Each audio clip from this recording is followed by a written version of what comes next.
ሰላም ውድ ተማሪዎች፣ በዛሬ ቪዲዮ እንግዲህ ስለ 2017 ማትሪክ ውጤት አስገራሚ የሆነ ነገር የምንነግራችሁ ይሆናል።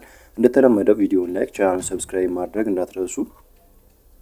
ባሳለፍነው ቀናቶች እንግዲህ ብዙ አስገራሚም አሳፋሪም ነገሮች አይተናል። እኛ በበኩላችን እንደምታውቁት እናንተን ለመርዳት በተቻለን አቅም ቅሬታ እያቀረበ እንደነበር ታውቃላችሁ። አሁን ላይ ግን በብዙዎች እየተገለጸ እንዳለው ውጤቱ ተብላሽቷል እያሉ ቅሬታ እያቀረቡ ይገኛል። ምክንያቱም 302 ዓመት ያለፈ ተማሪ ከትናንት ጀምሮ መልሶ ውጤቱን ሲመለከት 298 ዓመቱ ወድቋል።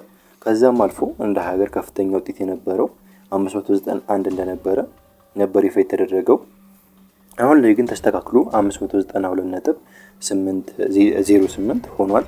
እሱም ተማሪ ካሊድ በሽር ነው። እንደ ሀገር ደግሞ ከሱ በመቀጠል 589 ዓመቱ የነበረ ተማሪ ውጤት ተስተካክሎ 590.08 በማምጣት የሁለተኛ ደረጃውን መያዝ የቻለው ተማሪ ጎሳ ነጊሱ በመባል የሚጠራ ልጅ ነው።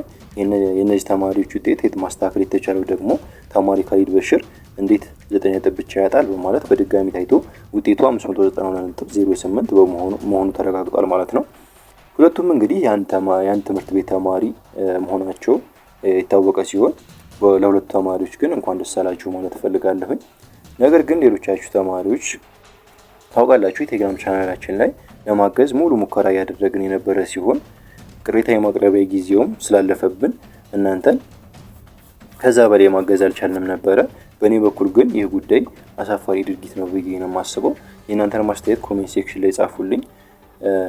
በቀጣይ እንግዲህ ፍሬሽማንም ሆናችሁ ሪሚዲያል ለምትመደቡ ተማሪዎች ለምትቀላቀሉ ተማሪዎች በጣም ጠቃሚ ሆኑ ተሞክሮችና ትምህርቶችን የምናቀርብላችሁ ይሆናል ማለት ነው። ለበለጠ መረጃ የቴሌግራም ቻናላችንን ጆይን አድርጉ። በቀጣይ እስከምንገናኝ ድረስ መልካም ቀን ይሁንላችሁ። ቴሌግራም ቻናላችንን ጆይን ማድረግ ቻናላችንን ሰብስክራይብ ማድረግ በፍጹም እንዳትረሱ።